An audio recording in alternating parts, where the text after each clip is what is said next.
now, you're tuned into RBLR, the home of Tampa Bay's Reveler Sports. What's going on, RBLR Nation? You are tuning in to the Rays portion of RBLR here. You're with Zack. Just got to Tennessee, living an eventful life here so far. But with me is the man, the myth, the legend, the one and only Mr. Ben Whitelaw. How are you doing today, brother? Hey, Zach. How's it going? How's the move? Oh, the move was fantastic. The days preceding that have not been so kind. We were just evacuated for the brush fires up here, so we just got back into the house last night. Right, yeah, that seems pretty stressful and annoying, so glad that's over. Yeah, I'm just glad to be back home and finally talking baseball. I took last week off for the move, so should be exciting. Yeah, so I mean, there, not a whole lot happened, but we do have a little bit of news here. We can, I guess we could start with the Fairbanks injury because that's probably like the most important thing that happened this week. Pete Fairbanks is going to be out at the very least 12 weeks with like a partially torn lat. So it's kind of sucks because he was really good last year, especially like near the second half of last year. But the Rays have the depth, hopefully, to cover his innings. So I don't think it's going to be too big of a blow to the team. Yeah, I was reading a little bit last night that they were saying that's kind of the perfect place. As much as we don't want anyone hurt, that's our best place to have an injury at. Yeah, I mean, like Kittredge and Whistler were both like better than Fairbanks in the second half, like looking at the stats, but I do have a couple things on Fairbanks. So since July 1st, among all relief pitchers with at least 20 innings pitched, he had a 1.96 FIP that put him in the 98th percentile, 35.6 strikeout rate that put him in the 95th percentile. His walk rate was, a little bit below average. So, he was still giving up, 8% on the walks, which isn't terrible, but it's not too great either. But he was still really good. He had a 91st percentile called and swinging strike rate. So he was just filling up the zone with quality strikes. And it's a pretty big hole to fill considering like the trend he was on, like going, towards the end of last season. But the Rays have almost unlimited depth at the bullpen. So I'm not really concerned. Yeah, it feels like that's going to be the toughest to kind of predict who we're going to cut and who we're going to send down to the minors. So I think that kind of clears a spot for someone else to get a little bit of time at least until – because he's not even going to be picking up a ball from what I was reading for at least 6 weeks. Yeah, and it's going to take him a while to ramp back up too. So the Rays really just need like one of, a couple guys to step up. So it's either got to be like Fireisen, Chargois, Adam, Poche, Springs, Mazza. Literally, if just one of them like performs above average, then the Fairbanks hole is filled and the roster's fine. So I feel like at least one of those guys will be able to step up. So again, not really concerned, but it does suck to lose Fairbanks. Yeah, it sucks for Fairbanks, and obviously he's one of the guys that I enjoy watching the most on the team in the bullpen. But I think that I was reading some stuff, and again, I did a lot of reading last night, but I think Chris Mazza is going to be that guy to take that spot. Yeah, out of all the non-roster invites, he has been the best. His slider has looked amazing. Like I'm really looking forward to him pitching on the big league team this year, which is interesting because last year I wasn't really looking forward to it. Like he was a good like up and down taxi squad guy, but no, he's been really great in spring. Yeah, that break that he's showing in spring is amazing. So some other news here is basically just the roster cuts. Vidal Brujan, Tommy Romero got optioned. Josh Lowe also got optioned. And then Ryan Healy was just released from the team. So he's not going to Durham, but Brujan, Romero, and Lowe are. So I don't know. What do you think about those roster cuts? I am surprised that Lowe got cut, or not. I don't want to say cut, but got sent down. Right. I was really expecting him this year to be his year, but I think that once we didn't trade Meadows or KK, and we brought in Harold Ramirez. I kind of sort of expected it in a way, but it still kind of stung a little bit to read. Yeah, and I'd rather him play every day at Durham than sit on the bench and get like a couple at bats like a week at the majors. So it makes sense from like a development standpoint. But yeah, the Rays are just really left-handed heavy in the outfield. So Harold Ramirez has been a pretty decent pickup so far. He's hit some balls really hard. And I'm sure Josh Lowe's time will come this season eventually, hopefully, maybe. I don't know. Yeah, I mean, I could see it. All they need is there's still stuff that can be done as far as trades. Like I'm trying to remind myself that the trade deadline's not over. Just because we didn't trade him in the offseason doesn't mean Meadows or KK doesn't get traded either before the deadline or at the deadline. The big one that I think some people were surprised at, that I really wasn't, was Brujan. Like, we have so many infielders and outfielders that are just already MLB ready and are producing, that I wasn't surprised to see him go down. I don't know if you were or not. Yeah, I'm fine with him going down. Same as Lowe, just like a development thing. Like, I'd rather have him playing every single day than sitting on the bench and not developing. Like, he's been really good though this spring. Like, defensively, he's got a cannon. He's definitely been working on that. And he can play everywhere with pretty good defense at like every position he plays at. So yeah, I really like him as like a utility guy, but there's really just not room on the roster for him right now. So maybe a trade or injury or something would open up a spot for him. But yeah, even with expanded rosters, I'd still rather have him, in AAA because, like I said, he's not going to play every day at the majors. Yeah, it helps that development, and I know that he's probably MLB ready, but at the same time, how much improvement are you going to get by just sitting there watching other people play? Yeah, it wouldn't really happen, but it seems like the roster is shaping up. There were a couple other headlines. The Rays were linked to Albert Pujols before he signed with St. Louis. There was a little bit of some rumors going around Twitter. So yeah, Pujols goes back to St. Louis, and a big trade that happened, I think yesterday, was Craig Kimbrell is going to the Dodgers. So it doesn't really affect the Rays, but it's still interesting. It doesn't affect the Rays until we play the damn Dodgers in the World Series, because that's what's going to happen. But my concern, I'm not concerned. That was just one of the few times I've ever seen a player for player trade. Just one for one across the board. It was AJ Pollock, no money, and Kimbrel, no money. Yeah, it's interesting. And then I think like soon after that trade or a little bit before it, one of the White Sox like big bullpen arms, Garrett Crochet, I think his name is, he went down. He's going to need Tommy John surgery. So the White Sox are immediately down like 2 high leverage arms in the matter of like a day. So I don't really know how White Sox fans are feeling about that, but from the outside, it doesn't look like they would be too happy right now. Yeah, it almost feels like they got to have something up their sleeve, because if I'm not mistaken, they're one of those teams that are in win now mode. So Yeah. Hopefully they have something up their sleeves. I mean, hopefully not. I don't care if they do good, but for White Sox fans, hopefully they can step it up.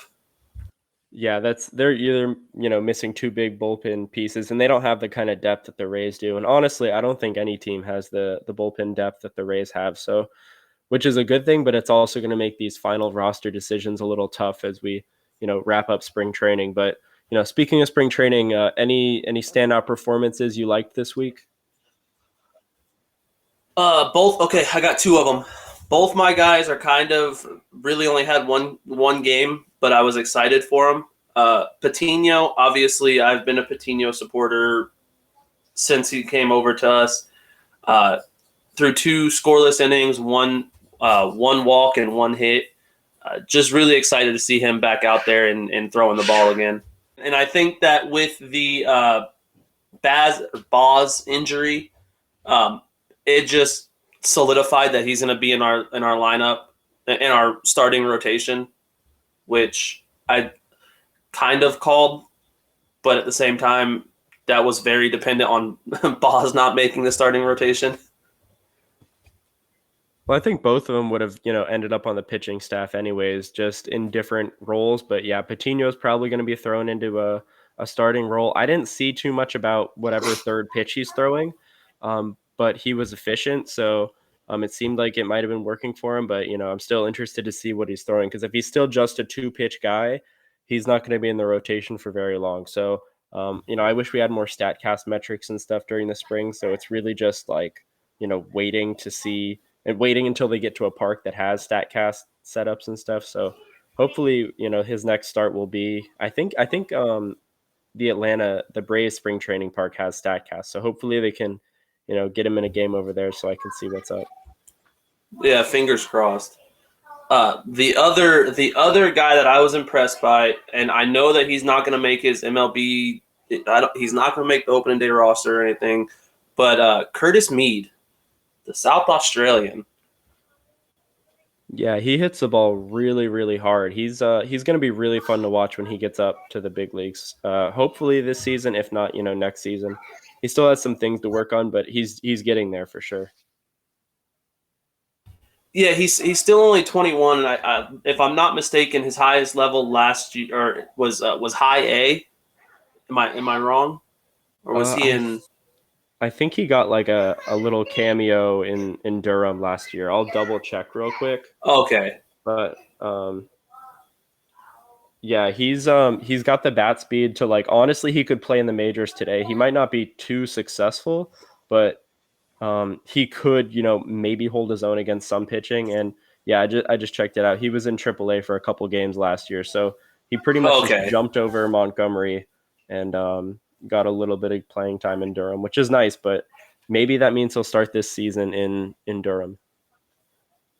Yeah, that's what I'm expecting is him to start in Durham and then make his way down to us or up to us. But I think that the bat speed is I don't want to go too far, but I would say the bat speed is elite. And I think that his adjustments are the biggest thing for me. The adjustments he makes. Plus, he's a right-handed bat, and that's one thing that Tampa needs kind of desperately. Yeah, I mean, Harold Ramirez is going to be that guy for now. He has no option, so he's kind of like blocking other players from getting major league time. But I think Mead does need maybe a season or two in AAA just because he really doesn't have a defensive home. Like, he can't really, I mean, he can like play an okay third base at like, the single A level, but at AAA, he would get eaten alive out there. So he definitely needs to find a position. Maybe it would be first base. That would be nice because it seems like the Rays could use a little depth over there. They have unlimited like middle infielders and outfielders and stuff, but maybe he could play catcher too. I don't know. That might be kind of cool, but it looks like first base might be the best possible spot for him. Yeah, so doing my research, I was reading some stuff that said when he first came over, he was playing first base, but Tampa didn't want him to be stuck at first base, so they moved him to third base. And I was like, well, that was one of the things that said is he's not efficient at third base yet. Yeah, and he makes adjustments quickly. Like he learns fast, so I'm sure maybe he could play like an average third base someday. But yeah, it'll just be interesting to see what they decide to do with him because the bat is ready. It's just he's got to make a couple adjustments at the plate, but he's got to find a defensive home mostly. Yeah, I agree with that completely. But yeah, that was my two that I was impressed with, even though they only played one game. I was impressed with both of them. But what about you? This is not going to be any surprise to anybody probably, but Ryan Yarbrough was phenomenal, or he's been phenomenal this spring. Like I am so excited about him. The velocity is nice. It's there. The low arm slot is still there. He's still getting good extension. So he's like, almost a sidearm pitcher, touching 88, 89 on the cutter. It's amazing. The Rays are definitely really high on him to bounce back. His first start, he got 14 whiffs in 3 innings, which is, uncharacteristically high for him. And it's probably not sustainable, but it's a really great sign. And then he goes out and throws, 4 2/3 solid innings against Boston. So what I really liked against Boston was that he hit 3 batters. Like he wasn't afraid to pitch inside, which, shows that he's confident in his stuff. And I do have a couple stats on him. Like it's a small sample size for the spring, but he's got a 0.84 whip, which ranks him in the 86th percentile among qualified pitchers this spring. And his ERA is at 1.08, which puts him in the 88th percentile this spring. And he's got a .227 BABIP, so he's getting the weak contact. He's filling up the zone. He's averaging 6 pitches per inning, which is insane. Like, he's, super efficient. That's in the 97th percentile. Just overall, a really great spring, stat wise, and, what I've seen from him on the eye test. So I'm really excited about Yarbs this year. I would have never guessed that you were going to talk about Yarbs. No, I knew you were going to talk about him. I know that's your Brett Phillips to me. Yeah, he's my favorite player for all time for sure. Just a really interesting player. But yeah, another guy I really liked. He's got an outside shot at the opening day roster, and that's Jason Adam. I know the final couple spots in the bullpen are still up for grabs, and he's trying to make his case for one. The slider has looked really good all spring, and yesterday against Boston, he struck out the side. He looks the part. He gets a lot of swing and miss on that slider, and he looks like he could be like the next Nick Anderson type of pitcher, where he's got the tools, he just hasn't put it all together yet. And I think he might be able to put it together. Hopefully until Fairbanks gets back, but if not, maybe he could do it for a little bit longer. He might be up and down between Durham, but I really like what I saw from him so far this spring. Yeah, I mean, if I'm not mistaken, Nick Anderson's starting out on the IL, so we could use a Nick Anderson-esque guy. Yeah, Anderson, I think he's out until at least the All-Star break. He finally got the surgery that he needed in October, I believe, so he's going to be out for a while. Fairbanks is, going to be out for a while. Chirinos is still going to be out, but we've got Jalen Beeks coming back. He's 100%. Colin Poche looks 100%, so tons of depth, so not too much to worry about. But were there any guys this spring or so far this week that, you didn't really like or want to see improve going forward? I don't want to say I want to see him improve, but I know the last game that Franco played in wasn't great for him. But then again, it's spring training, so I don't put too much emphasis on like people not performing well as far as like MLB players. But another guy who hasn't had the most amazing spring training, at least at the plate, Brett Phillips. I'm sorry for saying it, but he hasn't had the greatest plate visits in spring training so far, and that's over all of spring training, not just this week. But obviously, his defense is there, and I was kind of hoping to see an improved approach at the plate, I guess I'd say. But he hasn't been doing all that well, which you kind of expect, but just have my fingers crossed that he would. Yeah, it's a little unfortunate. I think his roster spot is still safe. He's going to be that, bench platoon bat against right-handed pitching, similar to how Harold Ramirez is probably going to be used against lefties. But yeah, it's a little disappointing because I know he came in like the best shape of his life.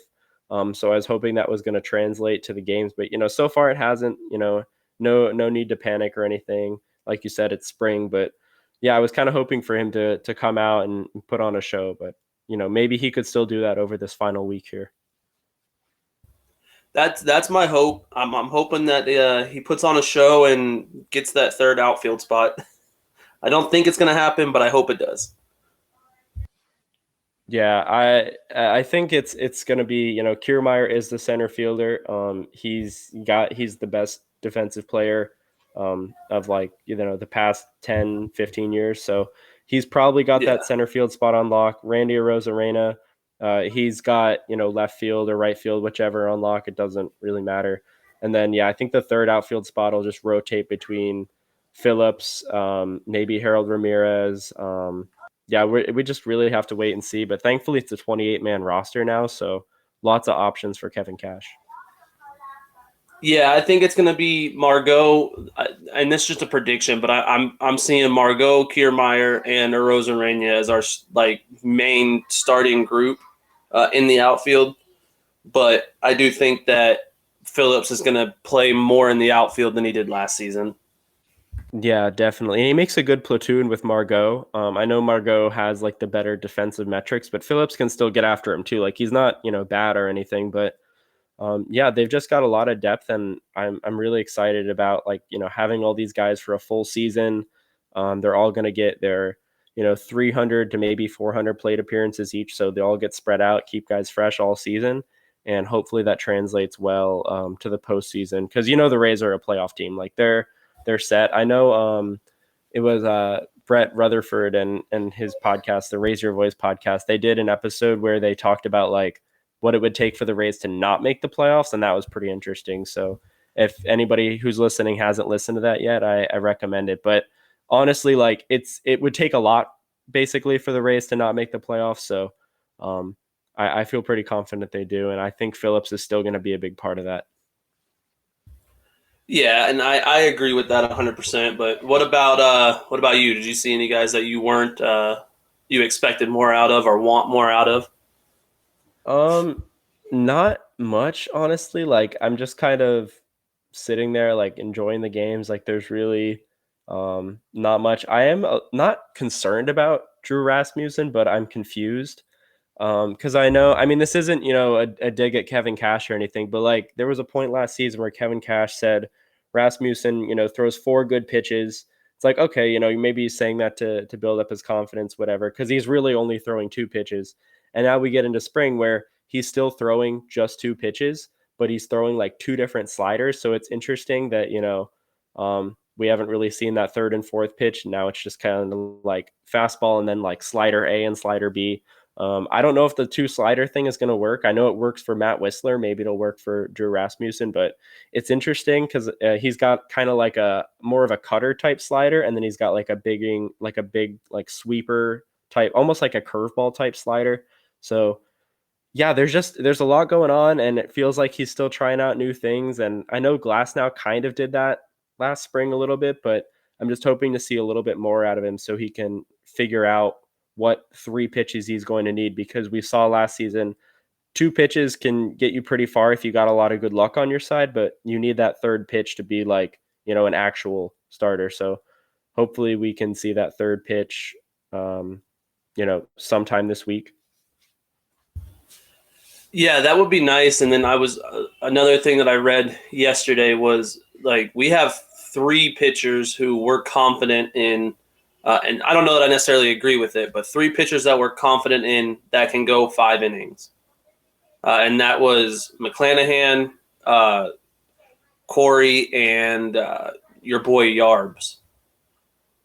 And I was a little bit disappointed that whoever was writing that, I don't remember exactly who it was, and my apologies for that, but whoever was writing that didn't have that faith in Rasmussen. But then I started thinking that's literally exactly what you and I talked about last season was, he can only get through the order twice if he's lucky, kind of a deal. Yeah, first time through, he's fine. Second time, it's like it's kind of a mess. Like, the strikeout to walk rate is just unsustainable. He got really, good results considering, how not good he was second time through the order last year. So he has to have a third pitch, or it's fine to be a good bulk guy, but if the Rays are going to rely on him being a starter, he's got to get it figured out. And maybe he has it figured out and he doesn't want to show it yet. Maybe he doesn't want to give other teams like too much like tape or something. I don't know. But I just want to see it because I really like pitches and like pitch shape and stuff. So I'm really interested in that. But I'm sure he'll be fine. The Rays are smart. Kyle Snyder's really smart. They'll figure it out. But yeah, I guess that kind of covers the week, unless you had anything else there. Well, I don't necessarily have anything else crazy about the week, but I do know something that could probably make the week better for all of our roster guys, maybe even all you guys listening. And that is to go over to shop.rblrsports.com and check out some of the amazing shirts that the one and only Mr. Eureka, who's behind the camera right now, or behind the podcast right now, he comes up with all the designs. We give him a little bit of input here and there, but but he is the man that does it. And just go over there, check him out. We have all kinds of shirts from inspired by, the Rays, the Lightning, the Bucks. We got our first Bandit shirt up there, the Rowdies, all of them.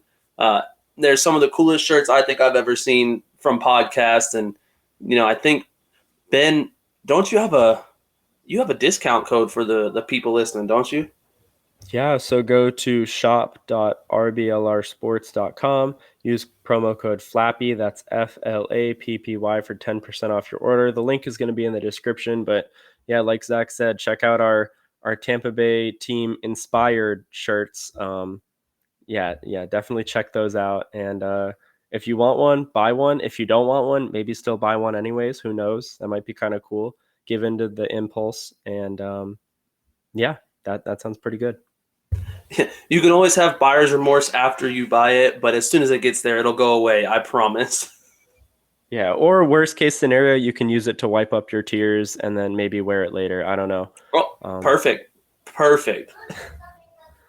All right. So, one more thing from this week. I just want to touch on it because I feel like I do this every week now. I got to talk about the Neil Solondz podcast.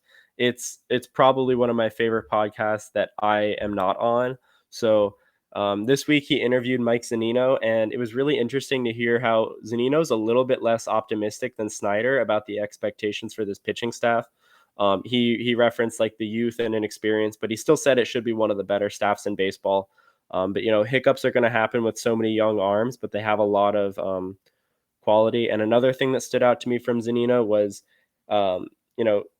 Neil Solondz asked him, like, who have you been impressed with so far this spring? And Zunino, like, immediately answered Jalen Beeks. Like, that was, like, the first name on his mind. So it's really cool to see him high on Beeks like that. The velocity has been good, he said, and the changeup is really impressive. So if you or anybody listening hasn't checked out that interview, I recommend it for sure. It was pretty good. You know what? Just for you, I'm going to give it a listen today on the way to get these children's haircut. Nice. But that's interesting to me to see, to get the view of someone who plays with these guys every day, as far as like what their expectations are or how they're feeling about a lineup. I mean, if anyone's going to know, it's probably going to be the guy that's catching the ball from a majority of them. So it's kind of exciting to hear, like, he thinks it's going to be one of the best, but he's expecting the hiccups, just like, you and I are, but a diehard fans thinking, oh, they're going to be perfect. They're not going to mess up at all, which in reality, that's just not realistic. No, it's not. And another interview on that podcast was he interviewed the hitting coach Chad Mottola, and he seems like such a cool guy. That was the first interview I've ever heard from him in my entire life, and his perspective is just really interesting. A couple of things he mentioned was the ideal length for spring training for hitters is like, they need about 3 weeks to get ready. So he's kind of like really fine with this shortened spring. Like, he's cool with it. Like, every hitter is going to get their work in. I know it's tough on the pitchers, but he's happy with where the bats are. And he enjoyed his time away from the team this offseason. Like, not in like a bad way where he hates his job, but he said, like an absence makes the bonds grow stronger or something like that. So I don't know. He's just a really like laid back guy. He said he's not, giving too much input to Wander. He's just kind of like sitting back and let him do his thing. And I think that's really interesting because that's like something that's like best practice in education. So he's just like letting Wander put in the work, do his thing. And I don't know. It's just really cool to listen to him talk. I could listen to him forever. Yeah, and I think you nailed it on the head. That's kind of the best approach, in my opinion, is to sit back and watch. Like, let them kind of figure it out. Too much coaching is a bad thing, in my opinion. And yeah, you start to change up everything. Exactly. Yeah, but he was a really great interview too. So I definitely recommend that podcast still because Zunino and Mottola were really cool on it. He put out another episode this week that I like half listened to, but I'll go back and check it out later. Because usually there's some good stuff on there. But anything else you want to talk about before we preview this upcoming week? I guess before the previews, we did have that little Zunino's got that shoulder. What are they calling it? A cranky shoulder, I think is what Cash called it. Oh, right. Yeah. I don't think it's anything serious, but I know that he's been dealing with that. And worst case scenario is we get Mejia for opening day, which I'm completely okay with. He had not the bat that Zunino has or the framing that Zunino has, but I think I'm okay with Mejia back there for a couple of games to get Zunino right. Yeah, he's not, not it's not that he's not capable, but yeah, I'd prefer Zunino as well. But I don't think Zunino is going to spend any time on the IL. Like worst case scenario, he's like day to day to start the season, but he seems like he'll be fine, and he'll probably get some more at bats like later this week before opening day. That's my thought as well, and optimistically, I think he'll be in the opening day lineup and he'll be our catcher. But I think we're in good hands for a short time without him. Definitely, but speaking of this final week of spring training here, we're gonna wrap up, and our next podcast we're gonna be covering the first game of the regular season because opening day is on Friday. It's pretty exciting. I'm really looking forward to this. I am so ready. I am ready for baseball to be back officially. I know that it's back, but it's not official until that first opening day start. I'm just so excited for it.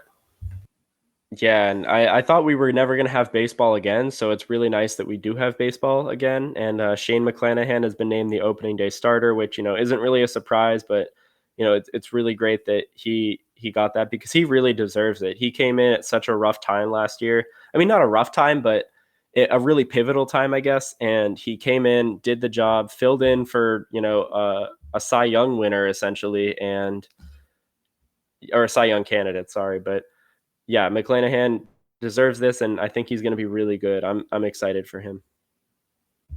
Yeah, I was listening, or I think I was reading it. I wasn't really listening to it, but his interview after they named him the opening day starter, and just the work that he puts in for being relatively young still, and the drive that he has to know that this is what he wants to do, and like he wanted that opening day start, and he just worked his butt off to go get it. I think is just kind of reflects the kind of player he is and the kind of person he is, and I love it.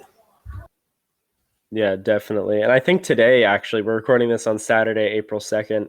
He's getting his final like spring tune-up of the season, or of the spring. So I think he'll, try to go maybe 3-4 innings. But even in the regular season, like his first start on opening day is probably not going to be more than at most 5 innings. I know Snyder mentioned like 5 innings, 75 pitches is going to be like the max early on. So we're really going to get like a 4, maybe 5 inning opening day start from him, and then the bullpen will take over. But either way, it's exciting for him. And yeah, that's about all I really got on opening day. Yeah, I'm right there with you.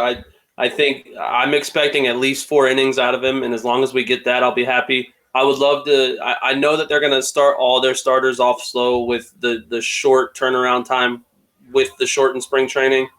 But I think that between him and Yarbs, I think those might be the two that this season we get a complete game out of. Fingers crossed.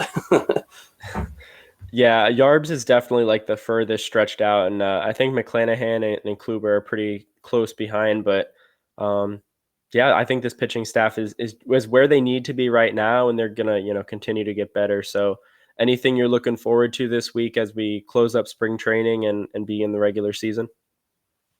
I think I'm most excited to see more of Harold Ramirez. If any of you guys follow me on Twitter, you know that I was kind of against the trade for him. I felt like we had plenty of outfield depth, and I figured he was going to block some spots for guys like Josh Lowe. But I am excited to see more of him. I want to see what he's got in a Rays uniform more. Yeah, that's what I had too. I'm excited to see him hit left-handed pitching some more. He looked really good yesterday, just obliterated Rich Hill. He's got the bat speed, he's got impressive power, he swings at everything. They're getting him in a little bit of work at first base. So he's got no options. So he's either on the roster or he gets cut or he gets traded. Like those are the 3 outcomes here. And I think that's really interesting because it seems like a very like an inflexible kind of move from the Rays. Like they don't really have a ton of, things to do with him or ways to move him around. But I think that's what makes it so exciting and interesting for me is because I don't really know what the Rays are, what their end game is with him. So I'm just excited to see him get out there and hit. And another thing I want to see is the rest of the pitchers get stretched out with no injuries. So fingers crossed for that. McClanahan's today. I think Kluber's going to be in the next couple days. We'll see Fleming, Patino, Rasmussen get out there as well. So that's another thing I'm looking forward to. Yeah, I think it's going to be interesting, and I think that we're going to see the starters go a little bit more than they normally do in spring, which is exciting. Like you said, just to see them get stretched out a little bit and not have, hopefully, no injuries. And I don't think that we're going to push them too hard in spring, or really in general. I think that's the one thing I love about the Rays and their pitching staff is we're not going to push our guys to do too much when we've got it covered in the bullpen. So I agree with you on that. Yeah, and speaking of the bullpen, I'm interested to see how those final spots are going to turn out. Like, we know Kittredge is a lock. We know Whistler, Fireisen, Chagua, they're all locks. I know Poche is kind of on the fence just because he's coming back. It looks like Beeks is a lock. Springs is still a little on the fence coming back from that weird ACL thing. I know they optioned Brendan McKay, so he's not involved there. I know they optioned Colby White, so we'll see him later, but it's going to be interesting because there are like 2 more spots and like 4 guys trying to get in those 2 spots. So I think Jason Adam might have a shot, but we'll see, I guess. Yeah, the article I was reading last night, they're predicting that the last 3, the 3 that are on the fence, I'm putting that in air quotes, on the fence was Jason Adams, Jeffrey Springs, and Colin Poche. Yeah, so that makes sense. I mean, because those are the 3, 2 injuries and a 1 year, like less than $1 million deal signed with Adams. So I like Poche the most just because of his, his delivery. He's got like really unique stuff. I think that's interesting. Springs is the most proven. Like last year, he was pretty dominant before he went down, and then Jason Adam is kind of the wild card because he has a slider that nobody else on this staff can really throw with the way he gets swings and misses. So I think Whistler has the best slider, but Adam has like a really interesting slider where he gets a ton of swing and miss. So I think somebody's going to have to make a name for themselves this final week here, and I hope it's Poche, but I'm fine with any of those 3 getting that final spot, honestly, because we will see the rest of them this season. Yeah, I think that's probably going to be the most exciting part of this last week is just that battle for the bullpen spot because everything else is pretty much locked in at this point as far as the major league like roster aside from those final few bullpen spots. So I think that's going to be the most exciting to see. And I know we don't get to watch all the games in spring training, but to just look at to pull up the game and look at the stats and see, okay, so I think this guy just took the lead today. Let's see what Tuesday brings. Right. Yeah, it should be interesting. So, yeah, I'm excited for more baseball, and we finally get like official baseball, near the end of this week. So our next episode, we'll cover opening day. Maybe we'll talk about spring a little bit, the final spring training week and how that ended up shaping up the roster. But yeah, our next episode is going to be real baseball. I'm excited. Yeah, it's going to be amazing. And if you guys aren't already following us, make sure you go. And if you don't mind, I know we did the ad read for the shirts and everything, but one thing that helps us a ton is just go give us a follow and a like. We're on all the major podcast platforms, Spotify, Apple Music, Google. We're even on Apple. Yeah, I already said Apple Music. We're on that. I mean, just go follow it. There's no reason that you guys shouldn't. If you're listening to it, you already found us. So just if you guys don't mind, give us a like, give us a review. We would love it. You got anything else, Ben? No, just make sure you all follow us at RBLR Sports on Instagram, Twitter, Facebook, all that stuff. Everything Zach said, I agree with. Follow us, support us. It's free. You like free, we like free. So, yeah. Thank you for doing that. All right. Well, if that does it, then we appreciate you guys listening. Again, we're here every week. Thank you guys for tuning in this far into it. And, go Rays. Go Rays. Thank you for tuning into this presentation by RBLR Sports. On your way out of the stadium, please remember to like and subscribe.